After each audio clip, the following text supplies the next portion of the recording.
안녕하세요. 미스터리 수사국입니다. 2006년 5월 16일 새벽 중국 호남성 영주시에 거주하는 왕모 씨가 오토바이를 타고 일찍이 샤오수이 강변으로 낚시를 하러 갔습니다. 왕모 씨는 큰 물고기를 기대하며 강변을 바라보고 있는데 몇 분 후 물 위에 떠있는 이상한 물체를 보게 되었습니다. 마치 마네킹 같은 물체는 강물에 따라 살짝 흔들리며 움직였습니다. 왕모 씨는 그 물체가 마네킹이 아닌 느낌이 들어 바로 핸드폰을 꺼내 경찰에 신고했습니다.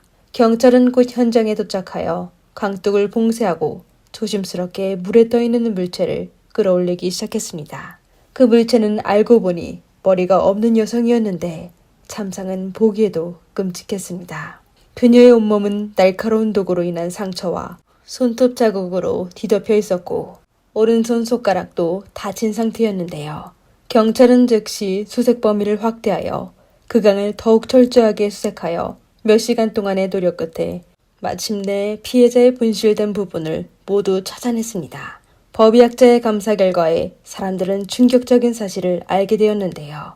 피해자의 몸에서 검출된 남성의 DNA는 사건 수사에서 매우 중요한 단서가 되었습니다. 경찰의 신속한 조사에 피해자의 신원이 바로 밝혀지게 되었습니다. 피해자의 이름은 쥔체이였고 70세의 독거노인이었습니다. 그녀는 젊었을 때 남편을 잃어 아들 리잉제와 함께 살다가 아들이 결혼한 후 혼자 살게 된 겁니다. 독립한 아들은 자주 어머니의 집을 방문했었는데요. 이웃들의 소문에 따르면 진체이와 며느리의 관계는 그다지 좋지 않았습니다. 경찰은 곧 리잉제를 찾아 그에게서 몇 가지 단서를 얻고자 했습니다. 경찰의 질문에 리잉제는 유난히 평온했는데 경찰이 나타났을 때 큰 놀라움을 보이지 않았습니다. 경찰이 그에게 언제 어머니와 마지막으로 연락했냐고 묻자 리잉제는 어머니와 오랫동안 연락하지 않았다고 진술했습니다. 하지만 이 말은 경찰의 조사와 달랐는데요. 리잉제의 집은 쥔체이의 집에서 불과 15km 떨어져 있었고 이웃들은 두 모자가 자주 서로를 방문한다고 증언했습니다. 그럼 리잉제는 왜 어머니 쥔체이와의 연락을 숨겼을까요? 그가 주장하는 장기간의 연락 두절은 이웃들의 증언과 크게 차이가 나 경찰은 의심이 더욱 커져만 갔습니다. 그러나 법의학자의 최종 보고서가 사실을 밝히게 되었습니다. 법의학자들은 쥔체이의 몸에서 추출한 남성의 DNA가 그녀 자신의 DNA와 매우 유사하다는 사실을 확인했습니다. 다시 얘기하자면 그녀는 관계를 맺은 사람이 바로 그녀의 아들이라는 것입니다. 이것은 리잉제에게 아주 불리한 결정적인 증거였는데요. 경찰은 그를 바로 체포했는데 놀랍게도 그는 도망치려고 하지 않고 마치 이 순간을 기다리고 있었던 것 같았습니다. 이후 신문 과정에서 리잉제는 충격적인 비밀을 털어놓았는데요. 그는 어머니와 무려 26년 동안 비정상적인 관계를 유지해왔던 것입니다. 이 윤리적 용납할 수 없는 비밀은 현장에 있던 모든 사람들을 충격에 빠뜨리게 했습니다. 잠시 침묵이 흐르고 리잉제는 자신이 이 불륜관계의 진정한 피해자라고 거듭 주장했습니다. 리잉제는 호남성의 작은 산골 마을에서 태어났는데요. 그의 어린 시절에 아버지가 질병으로 세상을 떠나 리잉제의 기억 속에서 아버지의 모습은 항상 흐릿한 존재였습니다. 그의 어머니는 갑작스러운 충격에 아주 슬퍼했는데요. 그러다 그녀는 생계를 책임져야 한다는 현실에 슬픔을 품고 도시로 나가 일하기 시작했습니다. 쥔체이는 아들 리잉제에게 더 나은 환경을 제공하고 싶어 했습니다. 이렇게 어린 리잉제는 시골에 있는 할아버지, 할머니 댁에서 살게 되었습니다. 할아버지, 할머니는 리잉제에게 일상적인 돌봄을 제공했지만 노년이라 리잉제의 내면 세계에 관심을 기울일 여력이 부족했습니다. 그는 어린 시절을 혼자 보내는 경우가 많았는데 그가 17살이 될 때까지 계속되었습니다. 도시에서 일을 마치고 고향으로 돌아온 쥔체이는 리잉제를 집으로 데려갔습니다. 리잉제는 어머니가 돌아오면 오랫동안 갈망했던 가족의 따뜻함을 느낄 수 있을 거라고 생각했지만 그를 기다리고 있던 것은 사람을 소름 돋게 한 비정상적인 관계였습니다. 쥔체이는 매일 리잉제의 곁을 떠나지 않았는데 밤에도 아들과 같은 침대에서 잠을 잤습니다. 그런 삶은 리잉제를 질식하게 했지만 벗어날 수 없었습니다. 1980년 어느 휴일에 오랜만에 집으로 돌아온 리잉제는 어머니와 함께 명절을 보내고 싶어 했습니다. 어머니는 아들을 매우 반가워하며 푸짐한 음식과 술을 준비하여 아들과 즐거운 시간을 보내려고 했는데요. 따뜻한 분위기 속에서 두 모자는 이야기를 나누며 술을 마시다 어느새 취하게 되었습니다. 그러다 밤이 깊어지자 진치에는 술에 취한 류잉재를 부축하여 침실로 데려가 아들이 어렸을 때처럼 껴안고 침대에 같이 눕혔습니다. 하지만 그 밤 이성의 방어막은 알코올의 영향으로 무너졌고 두 모자는 금기된 유혹을 이겨내지 못하여 잘못된 관계를 맺게 되었습니다. 그날 밤은 류잉재의 인생에서 지울 수 없는 그림자가 되었습니다. 그 후 진채이는 두 사람 사이의 부도덕한 행위에 대해 전혀 부끄러워하지 않았고 오히려 자신의 욕망을 더욱 채우기 시작했습니다. 외부 사람들 앞에서 그들이 평범한 모자처럼 각자 바쁜 일상을 보내는 척했지만 밤이 되면 두 사람은 친밀한 연인으로 변했습니다. 모자의 비정상적인 관계는 류잉재가 20살이 될 때까지 수년 동안 지속되었습니다. 그는 결혼을 통해 진채이와의 왜곡된 관계를 끊기를 바랬지만 그는 3번의 결혼 중 2번이 실패하게 되었습니다. 사실 매번 이혼하게 된 건 진채이 때문이었는데요. 진채이는 아들이 며느리와 친밀하게 지내는 모습을 볼 때마다 마음속에 질투를 참지 못해 이상한 말을 했으며 때로는 며느리 앞에서 류잉재에게 애매모호한 행동을 하기도 했습니다. 시간이 지나며 며느리들은 점차 시어머니 진채이의 불쾌한 행동을 더 이상 견디기 힘들어했는데요. 진채이는 아들과의 특별한 관계를 유지하기 위해 온갖 수단을 가리지 않고 2번이나 그의 결혼을 망쳤습니다. 류잉재는 어머니의 지배에서 완전히 벗어나기 위해 최대한 어머니를 찾아가지 않기로 결심했습니다.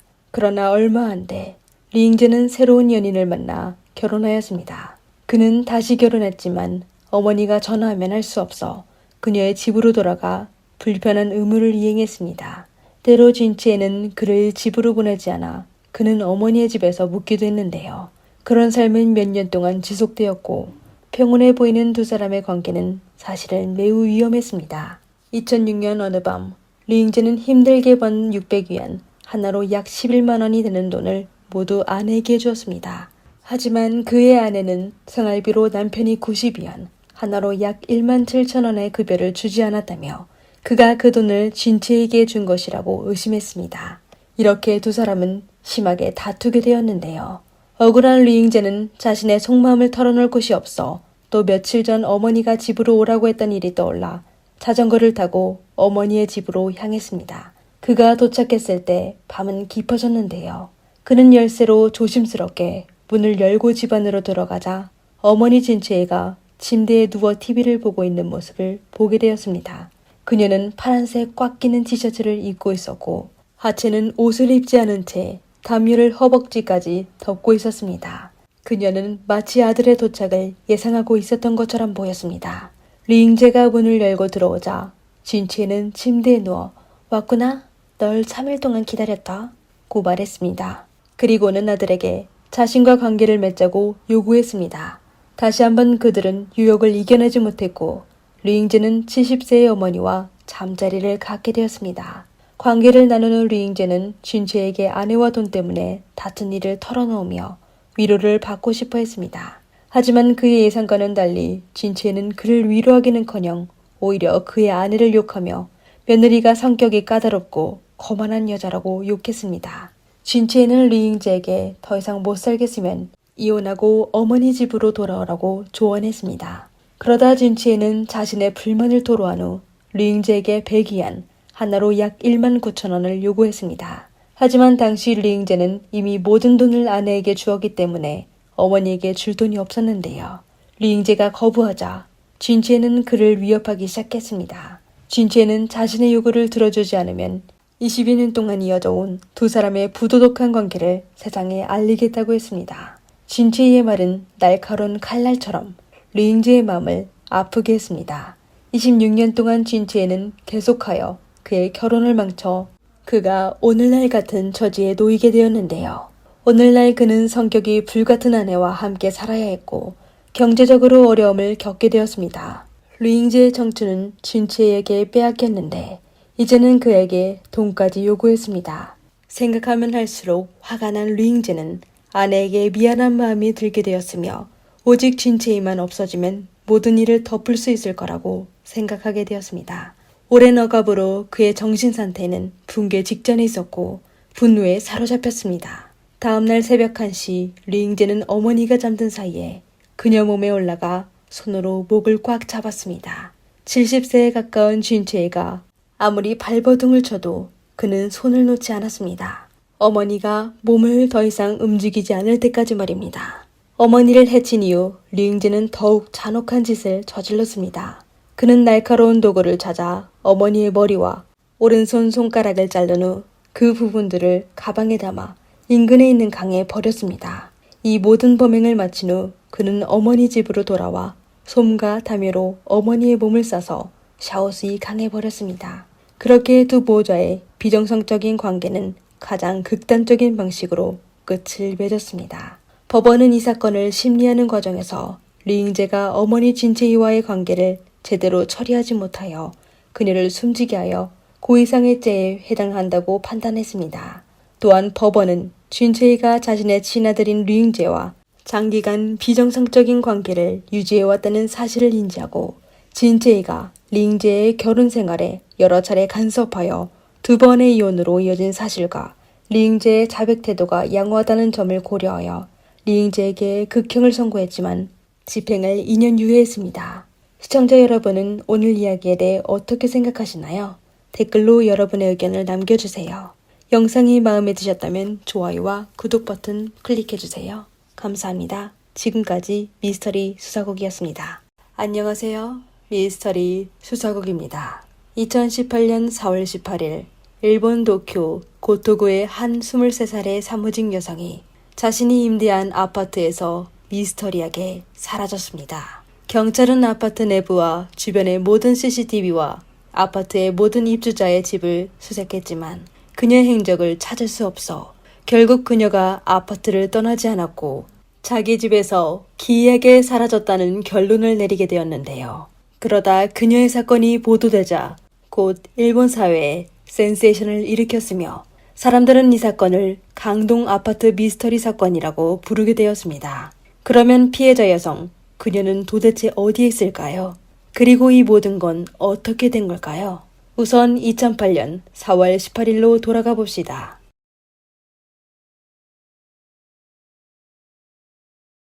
실종된 여직원의 이름은 히가시 조리카이며 나가노 시의 세자매의 가정에서 둘째로 태어났습니다. 그녀는 사건 발생 1년 전인 2007년 3월에 도쿄 근교의 한 여대의 영문학과를 졸업했습니다. 세자매가 모두 도쿄에서 학교를 다녀 그들은 같이 지냈었는데요. 그러다 여동생이 고향으로 돌아가게 되어 시조리카와 언니는 살던 곳에서 이사가게 되었습니다. 2008년 3월 1일 시조리카와 언니 히가시 시로에미는 도쿄 고토구에 새로 지은 아파트로 이사하였습니다. 그 아파트를 선택한 이유는 건물에 CCTV가 가장 잘 설치되었기 때문인데요. 평상시 두 자매만 집에 있어 안전을 고려하여 그곳을 선택하였습니다. 하지만 가장 안전한 곳으로 선택한 곳이 악몽의 시작이 될 줄은 몰랐습니다. 2008년 4월 18일 금요일 아침 7시 45분 언니가 일어났을 때 여동생 시조리카는 이미 부엌에서 두 사람의 점심을 만들고 있었습니다. 시조리카는 언니에게 오늘 감자전 했는데 언니 건 먼저 준비했어 라고 말하며 본인의 도시락을 파란색 주머니에 넣었습니다. 8시 20분 시조리카가 외출 준비를 마치고 집을 떠나려고 하자 언니가 전철이 멈춰 제 시간에 출발하지 못하면 잊지 말고 문자 보내줘 라고 하자 시조리카는 알겠다고 하며 집 문을 나섰습니다. 두 자매의 사이가 좋고 또 같이 살고 있어 그녀들은 매일 상대방에게 자신의 동성을 서로 알렸습니다. 사건 당일에도 시조리카는 저녁 19시 30분쯤에 언니에게 집에 도착했어 라고 문자를 보내 언니는 알았어 라고 대답했었습니다. 어느덧 저녁 20시 30분이 되어 언니도 퇴근하여 집으로 돌아왔는데요. 그러다 집 문 앞에 도착하자 뭔가 이상하다고 느껴지게 되었습니다. 아파트의 문은 열려있고 현관에는 동생 시조리카가 그날 신었던 장화가 놓여 있었고 점심 도시락을 담은 파란색 주머니도 현관 바닥에 떨어져 있었습니다. 분명 시조리카가 집으로 돌아온 게 맞는데 그녀의 모습이 보이지 않았습니다. 처음에 언니는 시조리카가 급한 일로 잠시 외출한 게 아닌가 싶었지만 집에서 거의 1시간을 기다리며 시조리카에게 전화와 문자 메시지를 하였지만 연락되지 않았습니다. 점점 걱정하게 된 언니는 아파트 밖으로 나가 동생을 다시 찾아봤지만 여전히 그녀를 찾지 못했습니다. 언니가 다시 아파트로 돌아와 문 열려고 했을 때 갑자기 현관에 있는 잡지에서 빨간색 자국 몇 방울이 있는 걸 보게 되었습니다. 언니는 더욱 불안해하며 다시 한번 집안 곳곳을 확인하다 부엌에 날카로운 도구 하나가 없어졌다는 걸 알게 되었습니다. 그리고 수건이 반으로 잘려져 있었는데 그중 절반은 없어졌습니다. 이에 언니는 깜짝 놀라 바로 경찰에 신고 전화를 걸었는데요.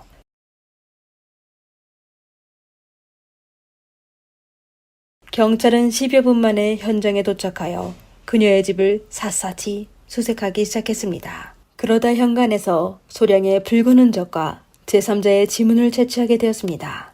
이에 따라 경찰은 시조리카가 집으로 돌아오자마자 현관에서 피해당하고 밖으로 끌려간 것으로 추측하였습니다. 그리고 현관에 남겨진 흔적에 따라 범인이 아무런 도구를 사용하지 않은 것으로 판단되었는데요. 경찰은 아파트 출입구와 엘리베이터 출입구에 있는 CCTV를 모두 확보하여 확인하기 시작하였습니다만 안타깝게도 시조리카가 누구에게 끌려가는 모습이 없었습니다. 그리고 마지막으로 CCTV에 찍힌 장면은 시조리카가 집으로 돌아갈 때 엘리베이터에서 나오는 장면이었습니다. 이에 경찰은 그녀가 아직 아파트에 있다고 판단하여 그날 저녁 22시쯤부터 아파트에 거주하는 전체 주민의 집을 수사하기 시작했습니다. 그들은 거주자에게 사건 발생할 때 이상한 소리를 들은 사람이 있는지 그리고 수상한 사람을 본 적이 있는지 일일이 확인하였습니다. 시조리카와 언니는 아파트에서 제일 높이 있는 916호실에서 거주하였습니다. 아파트는 사건 발생하기 1년 전에 완공되어 입주율이 아주 낮았었는데요. 9층에는 시조리카 자매가 살고 있는 916호실 외에 914와 918호만 입주되어 있는 상황이었습니다. 그날 밤 경찰은 914호실의 남성 거주자 스즈키를 신문했는데 그는 자신이 이상한 장면을 목격하거나 듣지 못했다고 말했고 그리고 918호실에 거주하고 있는 호시마는 그 당시 집에 없었습니다. 그 아파트의 3분의 1의 방이 비어있어 조사할 수 있는 사람이 그렇게는 많지는 않아 이날 밤 경찰은 결국 유용한 정보를 얻지 못했습니다. 4월 19일 다음 날의 경찰은 아파트 내 모든 거주자의 방을 샅샅이 뒤지기 시작했습니다. 아파트 입주자의 지문을 무작위로 채취하여 검사하였지만 안타깝게도 사건 현장에서 발견한 지문과 일치한 사람을 찾지 못하였습니다. 두 자매의 인간관계는 무척이나 단순하고 누구와 원한도 없었는데 시조리카가 납치된 이유는 무엇일까요? 사건이 계속하여 해결이 안 돼 사회적인 센세이션을 일으켰으며 사람들은 이런저런 추측을 하기 시작했습니다. 그럼 설마 시조리카가 갑자기 행방불명된 걸까요? 일본에는 보통 인구가 희박한 산림에서 사람이 종종 행방불명하게 되었는데 이처럼 주민이 살고 있는 아파트에서 쥐도 새도 모르게 사라진 건 아주 드물었습니다. 이에 경찰은 시조리카가 이미 큰일을 당했을 가능성이 높을 거로 추측하였습니다.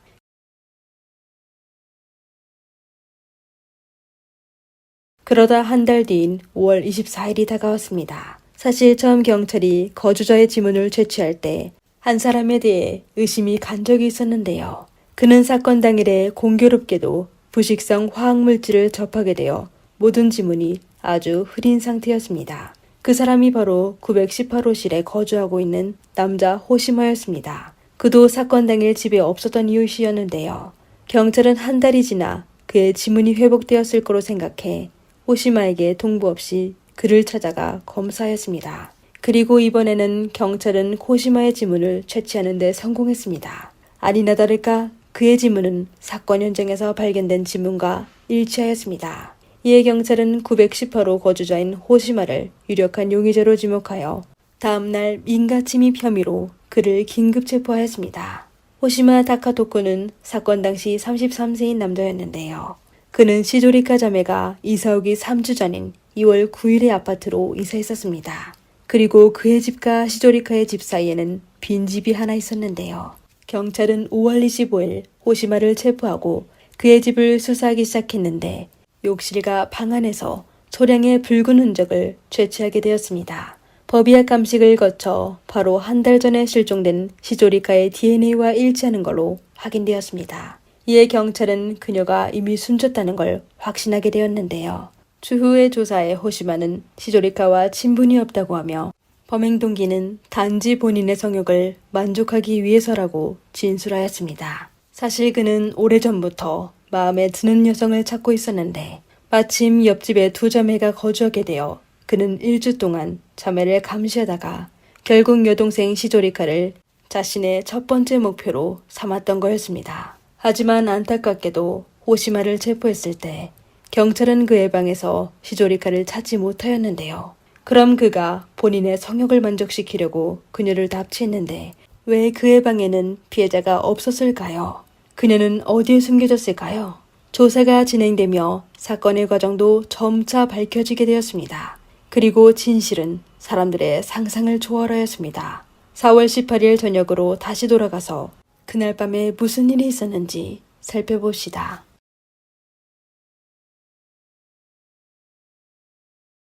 4월 18일 오후 19시 30분 시조리카가 언니에게 문자 메시지를 보내고 아파트 문을 열고 현관에 들어서자 옆집 918호실에 사는 호시마가 기회를 기다렸다가 그녀를 따라 집 안으로 들어갔습니다.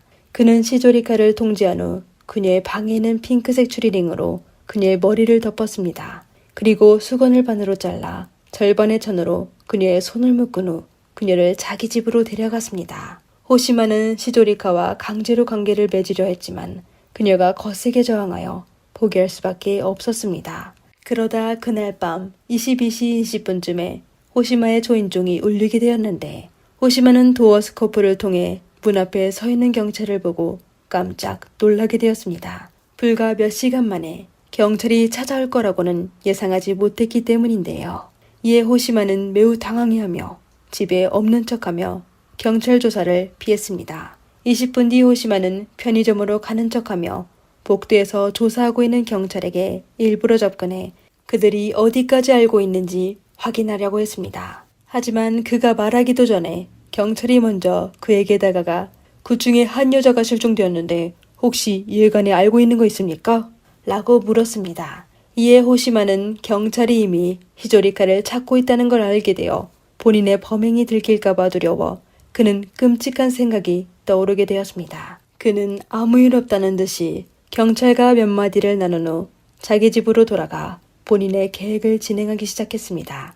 호시마는 그날 밤 바로 시조리카의 목숨을 끊고 그녀를 도망낸 뒤 냉장고와 침대 밑에 종이상자에 각각 숨겼습니다. 이때 집에서 여동생의 소식을 애타게 기다리던 언니는 시조리카가 가까이에 있는 곳에서 숨지게 된 사실을 전혀 모르고 있었습니다. 4월 19일 다음날의 경찰은 아파트의 모든 집안을 조사하기 시작했는데요. 호시마의 방에는 종이 박스가 아주 많이 쌓여 있었는데요. 경찰은 그 박스들을 일일이 확인하기가 어려웠습니다. 그리고 경찰이 호시마의 집을 수사하게 되었을 때 호시마가 적극적으로 종이 박스를 개봉하여 경찰에게 보여줬을 뿐만 아니라 또 아주 적극적으로 협조하여 경찰은 그에 대해 의문점이 없어 그의 집 천장과 일부 종이 박스를 간단히 확인한 후 그의 집을 떠났습니다. 그리고 떠나기 전에 호시마의 지문을 채취했는데 그가 전날 밤 부식성 화학물질을 사용하여 지문이 거의 사라지게 되어 지문 채취에 실패하였습니다. 이에 그는 경찰의 관심을 끌게 되었는데요. 그로부터 호시마는 본인의 범행을 숨기려고 뒤처리하기 시작했습니다. 그 당시 시조리카의 실종 사건으로 매일 수많은 매체의 기자들이 아파트 앞에 모였는데요. 호시마는 무슨 이유인지 인터뷰를 열정적으로 받았습니다. 심지어 미소를 지으며 아주 부드러운 말투로 마치 본인과 아무런 관련이 없는 사람처럼 인터뷰를 진행하였습니다.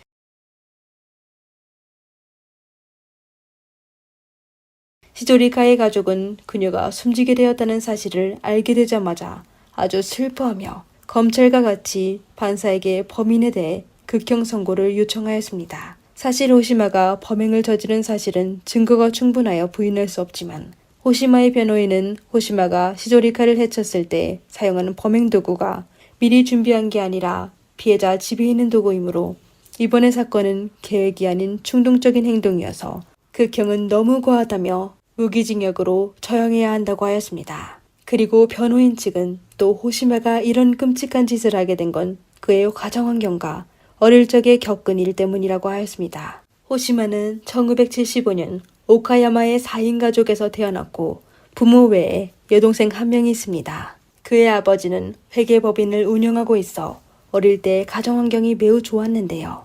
그리고 호시마의 아버지는 아들 호시마를 엄격하게 키워왔습니다. 호시마가 2살 때쯤 그의 허벅지는 사고로 심한 화상을 입게 되어 흉터가 남게 되었는데요. 그리고 바로 그 흉터 때문에 호시마는 학교에서 친구들에게 놀림을 받게 되었습니다. 그는 너무 심한 스트레스를 받게 되어 본인의 고민을 아버지께 알렸습니다. 하지만 그의 아버지는 그의 성격이 너무 연약하다며 그로부터 아들에게 반바지만 입게 하며 그가 자신의 부족함을 용감하게 직면하라고 하였습니다. 이에 따라 호시마는 더 많은 학우의 비웃음을 받게 되었는데요.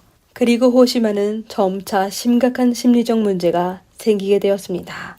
열등감에 휩싸인 호시마는 한 번도 여자아이와 사귀어 본 적이 없으며 여성에 대한 인식은 전부 만화나 게임에서 받게 되었습니다. 그러다 그의 생각도 비뚤어지며 환상에 빠지게 되었습니다. 사건 발생 후 경찰은 그의 인터넷 검색 기록에서 사람을 무섭게 한 키워드를 대량으로 발견하였습니다. 그는 중학교를 졸업하고 오카야마의 현립고등학교에서 정보처리학과를 공부했습니다. 그리고 고등학교를 졸업한 후 그는 대형 모바일 게임 제작 회사에 입사하게 되었는데요. 그는 프로그래머가 아닌 게임센터의 점장을 맡게 되었습니다. 이에 호시마는 아주 불만해하며 사직을 선택하였는데요. 그리고 얼마 안 돼 호시마는 컴퓨터 관련 회사에 입사하여 파견 프로그래머가 되었습니다. 그는 뛰어난 능력으로 한 달에 50만엔 약 460만 원의 수입을 올렸는데요. 사건 발생 이후 호시마의 동료들은 그가 말수가 적었지만 아주 평범한 사람으로 보여 이런 끔찍한 일을 저지를 거라고는 상상조차 할 수 없었다고 말했습니다. 2009년 1월 13일 도쿄 지방법원에서 시조리카의 사건에 대해 첫 재판을 열었습니다. 검찰은 호시마에게 5가지 혐의로 기소하였는데요. 1월 26일 첫 재판에서 호시마는 극형을 선고받게 되었습니다. 이에 호시마의 변호인은 항소하며 전과가 있는 죄수만 극형을 선고받았다며 또 호시마가 초범이고 범행을 저지른 후 적극적으로 수사에 협조했으며 진심으로 사죄하는 모습이기에 극형이 아닌 무기징역으로 처형해야 한다고 했습니다. 2월 18일 지방검찰청은 변호인의 주장을 받아들여 호시마에게 무기징역을 선고했습니다. 하지만 검사와 피해자 가족들은 이 결과에 아주 불만해하여 2009년 6월 11일에 도쿄 고등법원에 재항소했습니다. 그러다 9월 10일 도쿄 고등법원에서 2차 판결을 그대로 확정하여 호시마는 결국 무기징역으로 선고받게 되었습니다. 인간 사회에는 항상 위험 요소가 있습니다. 악심을 품은 혹은 범행을 저지른 위험한 사람들에게 교육 그리고 징계하여 그들이 더 이상 나쁜 짓을 못하도록 해야 합니다. 그리고 우리 자신도 본인의 안전에 대한 인식을 강화해야 합니다. 예를 들어 집 문 앞에 카메라를 설치하고 집으로 들어가 대문을 닫기 전까지 고개를 숙여 핸드폰만 보지 말고 자신을 미행하는 사람이 없는지 살펴봐야 합니다. 그리고 인터넷 쇼핑을 할 때 주소도 집번호까지 쓰지 말고 보안시설이 잘 갖춰진 동네에서 거주하며 본인이 혼자 산다는 걸 남에게 드러내지 마십시오. 오늘의 사건은 여기까지입니다. 이번 사건에 대해 여러분은 어떻게 생각하시나요? 댓글로 여러분의 의견을 남겨주세요. 이상 미스터리 수사국이었습니다. 감사합니다. 안녕하세요. 미스터리 수사국입니다. 여러분은 어렸을 적 혼자 집에 있을 때 인형이나 마네킹이 무서웠던 경험이 있으신가요? 어디를 가든 인형의 눈은 마치 비웃는 듯이 사람을 쳐다보는 것 같죠? 오늘 소개할 사건은 바로 인형과 관련된 사건으로 홍콩에서 가장 기괴한 사건으로 기억되고 있습니다. 밤늦도록 빛나는 헬로키티 인형, 끊임없이 들려오는 여자의 비명, 그리고 이상하게 숨지게 된 여경, 이 모든 것이 헬로키티 사건에 얽혀 있습니다. 1999년 3월 17일 낡은 건물의 유 여사는 떨고 있는 판민이를 바라보며 한숨을 내쉬었습니다. 소녀는 갈 곳이 없어 유 여사의 집으로 찾아간 것이었는데요. 유 여사는 소파에 앉아 판민이의 어깨를 토닥였습니다. 판민이가 느끼는 고통과 후회는 유 여사도 마치 직접 경험한 것처럼 느껴졌습니다. 유 여사가 무언가 말하려고 할 때 밖에서 급박한 노크 소리가 들려와 판민이를 긴장하게 하였습니다. 유 여사가 문을 열려고 했는데 그때 그 순간 욕설과 협박이 들려왔습니다. 그들은 판민이가 나오지 않으면 숨지게 되더라도 끔찍한 일을 당하게 할 거라고 협박했습니다. 얼마 안 돼 2명의 건장한 남성이 강제로 유 여사의 집을 쳐들어가 판민이를 밖으로 끌어냈습니다. 나이든 유 여사는 그냥 바닥에 주저앉아 점점 멀어지는 그들의 모습을 지켜볼 수밖에 없었습니다. 그녀는 유 여사의 아들이 얼마 전에 만나게 된 여자친구 판민이였습니다. 판민이의 불행한 삶은 어린 시절부터 시작되었습니다. 판민이가 어렸을 때 아버지는 도박에 미쳐 결국 딸과 아내를 떠났는데요. 판민이를 제대로 키울 수 없게 된 어머니는 생계를 유지하기 위해 재혼하여 판민이를 고모에게 맡겨 키웠습니다. 제대로 된 교육을 받지 못한 판민이는 잘못된 길로 들어서게 되어 사춘기 시절에 소년원에 들어가게 되었는데요. 그 후 판민이는 잘못을 뉘우치고 열심히 공부하여 고등학교 졸업장을 받아 졸업 후에는 판매원 일을 시작했습니다. 그녀의 삶은 점점 나아질 것 같았지만 아쉽게도 나쁜 친구를 사귀면서 마약에 중독되었습니다.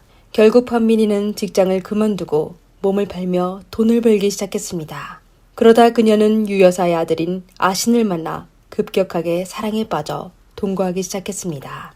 심지어 2사람은 유 여사의 집에서 아이를 낳기까지 했는데요. 안타깝게도 유 여사의 아들은 게으르고 가정을 책임질 능력이 없었습니다. 사실 마냥 유 여사와 판민이가 함께 노력만 하면 어떻게든 생계를 유지할 수 있었을 것입니다. 하지만 판민이가 조직폭력배인 천문락을 만나면서 삶은 엄청난 변화를 갖게 되었는데요. 1997년 판민이는 할머니의 병원비를 마련하기 위해 천문락에 4천 홍콩달러, 하나로 약 69만 원과 명품 라이터, 휴대폰 등 물건을 훔쳤습니다. 그녀는 본인의 도둑이 결국 더욱 어려운 삶을 살게 되었을 줄은 몰랐습니다. 천문락에게 들키게 된 판민이가 돈을 갚지 못하자 천문락은 그녀가 훔친 물건을 고리대금으로 치며 그녀에게 강제로 몸을 팔게 하였습니다. 판민이는 1년 넘게 계속하여 일해왔으며 심지어 중간에 임신까지 했지만 천문락은 판민이를 가만두지 않았습니다.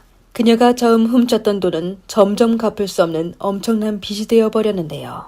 그리고 1년 동안 판민이의 건강도 점점 악화되어 더 이상 버틸 수 없게 된 판민이는 유 여사의 집으로 도망쳐 숨었습니다. 하지만 얼마 지나지 않아 천문락의 부하들은 그녀를 찾아내 다시 데려갔습니다. 참사 추위에 한 낡고 지저분한 임대 아파트에서 샤오방은 처음으로 판민이를 만나게 되었습니다. 샤오방은 천문락의 부하 량웨이륜의 여자친구인데 2월에 천문락이 아파트를 임대하여 그들이 거주하게 되었습니다.